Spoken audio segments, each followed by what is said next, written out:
नमस्कार दोस्तों, चाहे कुंवारे रह जाना लेकिन 3 लक्षण वाली स्त्री से कभी भी शादी मत करना। ऐसे लोगों से अगर आप दोस्ती, मित्रता और संबंध रखते हैं तो आपको ज़िंदगी में पछताने के सिवा कुछ नहीं मिल सकता है। इसलिए दोस्तों, कहानी को पूरा सुनना। एक बार की बात है, यानी माता लक्ष्मी सिद्धार्थ लोक में टहल रही थी। तभी भगवान विष्णु से कहती है कि हे भगवान विष्णु, आप बताइए कि इस धरती पर लोगों पर क्यों नहीं विश्वास करते हैं। तभी भगवान विष्णु कहते हैं कि आजकल लोगों पर विश्वास करना इतना आसान काम नहीं है। तभी माता लक्ष्मी कहती है कि अगर हमारा जीवन साथी ही गलत मिल जाए तो एक इंसान का ज़िंदगी पल में नरक बन सकता है, अगर अच्छा मिल जाए तो उसका ज़िंदगी स्वर्ग बन सकता है। तभी भगवान विष्णु कहते हैं कि मैं इस बात को आपको एक कहानी के माध्यम से समझाना चाहता हूँ।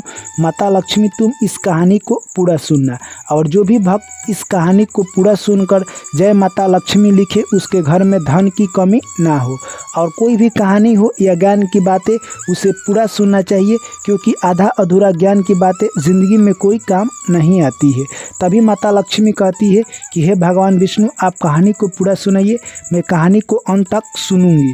चलिए दोस्तों, कहानी को शुरू करें। उससे पहले आप लोग वीडियो को लाइक करें और चैनल को सब्सक्राइब करें, और जय माता लक्ष्मी आप लोग ज़रूर लिखें। एक प्यारा सा गांव था। उस गांव में एक राजा रहा करते थे। दोस्तों, राजा यानी कहे तो अपने रानी से काफ़ी अच्छा प्यार करते थे। रानी को 3 लड़का हुआ। धीरे धीरे समय बीतता गया और राजा के तीनों लड़के यानी कहे तो पढ़ाई लिखाई कर यानी वो अब बड़े हो चुके थे। तीनों लड़कों में बड़ा लड़का था जो कि धनुष चलाने में काफ़ी तेज और वीर लड़का था। तीनों ऐसे धनुष चलाने में काफ़ी तेज थे। बड़ा लड़का एक दिन शिकार करने के लिए जंगल में जाता है। दोस्तों, वो सुबह से शाम हो जाता है, परंतु उसे आज कोई भी शिकार नहीं मिला।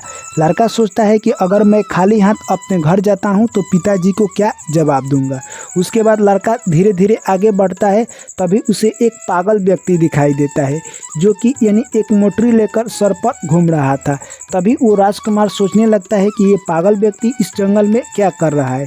कुछ देर उस व्यक्ति को देख रहा था। तभी उसका यानी एक नौकर आता है और बोलता है कि हे मालिक, आप यहाँ पर कैसे चले आए हैं, चलिए आप घर। तभी राजकुमार कहता है कि तुम इसको मालिक कह रहे हो, ये कौन है। तभी वो व्यक्ति बताता है कि पास ही का जो राज है उसी का ये राजकुमार है। ये एक दिन की बात है, यानी शिकार करने के लिए जंगल में गए थे। तभी उनको एक लड़की दिखाई दी जो कि काफ़ी सुंदर और सुशील थी। उसे देखकर यानी ये शादी करना उससे चाहते थे, परंतु वो लड़की इनसे एक प्रश्न पूछती है, जिस प्रश्नों का ये उत्तर नहीं बताते हैं, और वो लड़की इनसे शादी नहीं करती है, और उसी दिन से ये पागल हो जाते हैं। दोस्तों, तभी उस राजकुमार को उस लड़की के लेके दिल में ख्याल आने लगा।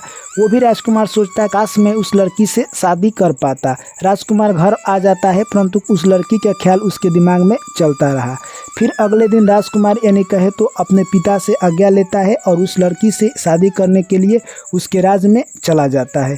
जैसे ही उसके राज्य में जाता है, उस लड़की से बोलता है कि मैं आपसे शादी करना चाहता हूँ।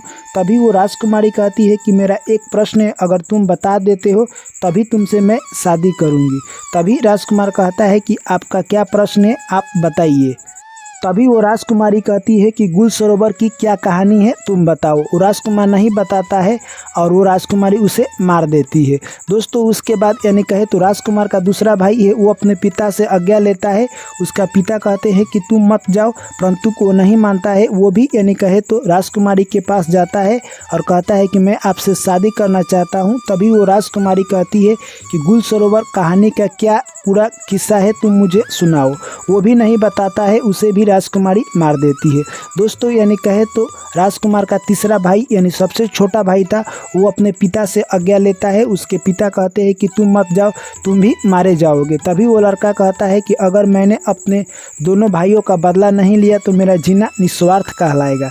दोस्तों, वहाँ से पिता का आज्ञा लेकर वो राजकुमार चल देता है और सोचता है कि मैं भी राजकुमारी के पास वैसे ही जाऊँगा तो मेरा भी वही हश्र होगा, और वो एक कहे तो बगीचा में रुक जाता है, वहीं पर अपने घोड़े को बांध देता है। तभी उस बगीचा में देखता है कि राजकुमारी की एक सहेली पानी भरने के लिए आई हुई थी।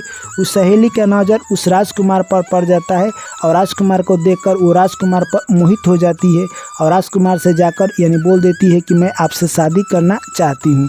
राजकुमार कहता है कि मैं आपसे शादी जरूर करूँगा, परंतु आपको मेरा एक काम करना होगा। तभी वो दासी बोलती है कि जो भी काम है आप मुझे आज्ञा दीजिए, मैं वो ज़रूर काम करूँगी। तभी राजकुमार कहता है कि जो कि राजकुमारी है वो कौन सी प्रश्न पूछती है जिससे कि सभी लोग मारे जाते हैं। तभी वो दासी कहती है कि राजकुमारी यानी गुल सरोवर की कहानी पूछती है, जो भी व्यक्ति नहीं बताता है उसे वो मार देती है। तभी यानी राजकुमार कहता है कि गुल सरोवर की कहानी क्या तुम जानती हो?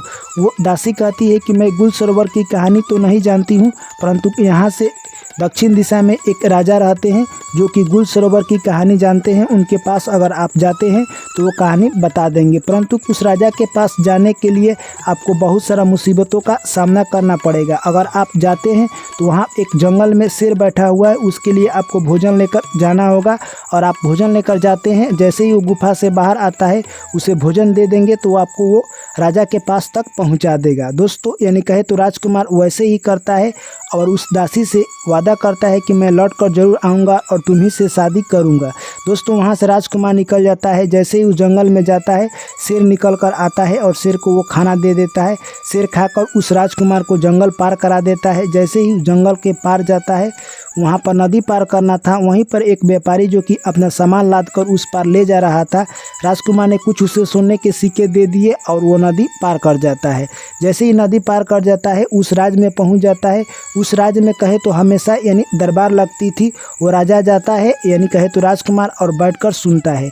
एक दिन यानी कहे तो गुल सरोवर राजा की नज़र उस राजकुमार पर पड़ जाती है और वो पूछता है राजा कि तुम पिछले 2-3 दिन से आ रहे हो और तुम कुछ नहीं बोलते हो और तुम इस राज्य के भी नहीं लगते हो, तुम्हारा कौन सा राज्य है? तभी वो लड़का कहता है कि मैं इस राज्य का नहीं हूँ, परंतु मैं आपको एक गाना गाकर सुनाना चाहता हूँ।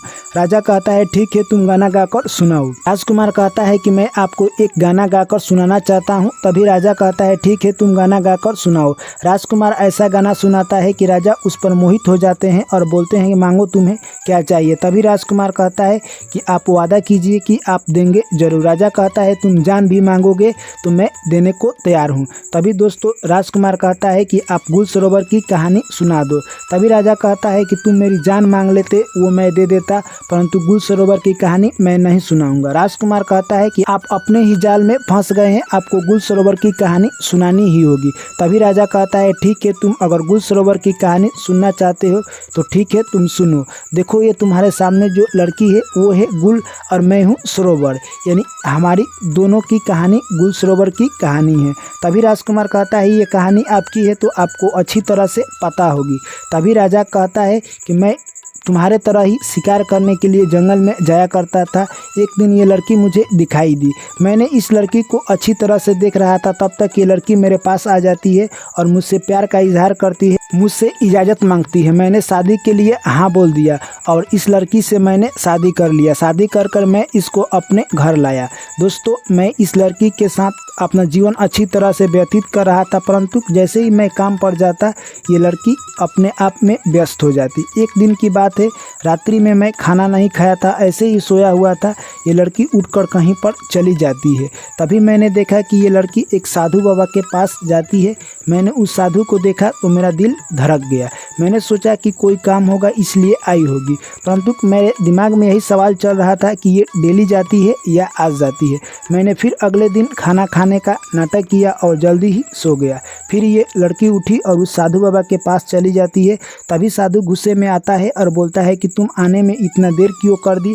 तभी वो लड़की बोलती है कि मेरा पति आज रात तक जगा हुआ था इसीलिए मैं नहीं आ सकी। तभी वो लड़की कहती है कि कल से मैं उसे मार दूंगी और आने जाने का झंझट समाप्त हो जाएगा। दोस्तों यह बात राजा सुनता है, उसके दिल में आग लग जाती है और वो सोचता है कि मैं इसका उपाय ज़रूर करूँगा। उसके बाद वो लड़की आती है घर पर और राजा सारा बात जान जाता है। उसे मारने के लिए कुछ इंतजाम करता है, परंतु वो लड़की राजा से भी चतुर निकली और वो लड़की अगले दिन यानी कहे तो नदी के उस पार भाग जाती है जिस राज्य में वो साधु रहा करता था। तभी राजा कहते हैं कि यही मेरी कहानी है। तभी वो राजकुमार कहता है कि वो लड़की उस राज्य में भाग जाती है, साधु उस लड़की को रख लेता है, तो उस राज्य के राजा आखिर उसे क्यों नहीं मना करते हैं। तभी यह राजा कहता है कि मुझे कुछ पता नहीं है। तभी इस शर्त के अनुसार यानी कहे तो राजा उस राजकुमार को छोड़ देता है और राजकुमार यानी कहे तो पुनः अपने उसी राज्य में लौट आता है जिससे वो राजकुमारी से शादी करना चाहता था। जैसे ही आता है और अपने प्यार का इजहार करता है, वो राजकुमारी कहती है कि तुम मेरे एक प्रश्न का उत्तर अगर बता दोगे तो मैं तुमसे शादी कर लूँगी। वही कहती है कि तुम्हें गुल सरोवर की कहानी सुनानी होगी। वो राजकुमार गुल सरोवर की कहानी सुना देता है। तभी वो राजकुमारी चौकन्नी हो जाती है और कहती है कि ये तुम्हें कैसे पता है। सारा अपना कहानी और किस्सा राजकुमार सुना देता है। तभी राजकुमार कहता है कि मेरे दोनों भाई कहाँ पर हैं। तभी वो यानी कहे तो राजकुमारी कहती है कि मुझे पता नहीं है कि तुम्हारा दोनों भाई कहाँ पर है। जो राजा इस राज्य में है मैं उसे बुलाती हूँ। उसे बुलाती है तो वो राजा सभी जो भी राजकुमार शादी करने के लिए आए थे उन्हें एक कुआं में वो राजा सभी राजकुमार को रखा था, सभी को आज़ाद कर देता है। और वो जो राजकुमार था वो भी खुश होता है अपने भाइयों से मिलकर और कहता है कि मैं तुमसे तो शादी करूंगा क्योंकि तुम शर्त हार गई हो। और उस दासी के पास पहले जाता है और उससे शादी कर लेता है। उस राजकुमारी ने उस साधु बाबा को यानी कहे तो कैद में डलवा दिया। इस तरह से दोस्तों ये कहानी समाप्त होती है। तो ये कहानी दोस्तों यही हमें संदेश देती है कि कभी भी हमें चरित्रहीन औरत पर विश्वास नहीं करना चाहिए, क्योंकि आप ऐसे लोगों से अगर दोस्ती करते हैं तो आप ज़िंदगी में फंस जाएंगे। यानी जिस तरह से राजकुमार के दोनों भाई फंस गए थे। तो आप ज़िंदगी में अकेले रह लेना, लेकिन ऐसी 3 आदतों वाली औरत से कभी भी शादी संबंध और दोस्ती ना करना। जो चरित्रहीन हो, जो आपसे मीठी मीठी बातें करती हो और जो आपको विश्वास दिलाती है कि सिर्फ आपकी है, ऐसे औरत से अगर आप दूरी बनाकर रहते हैं तो आपकी ज़िंदगी बेहतर होगी। चलिए दोस्तों, ये कहानी आप लोगों को कैसी लगी है कमेंट करके जरूर बताएं। वीडियो अच्छी लगी वीडियो को लाइक करें, दोस्तों के साथ शेयर करें। पुनः आप लोगों से मुलाकात होगी एक न्यू कहानी में। तब तक आप लोग मुझे दीजिए इजाज़त। Thank you, take care, bye bye, जय श्री कृष्ण, राधे राधे।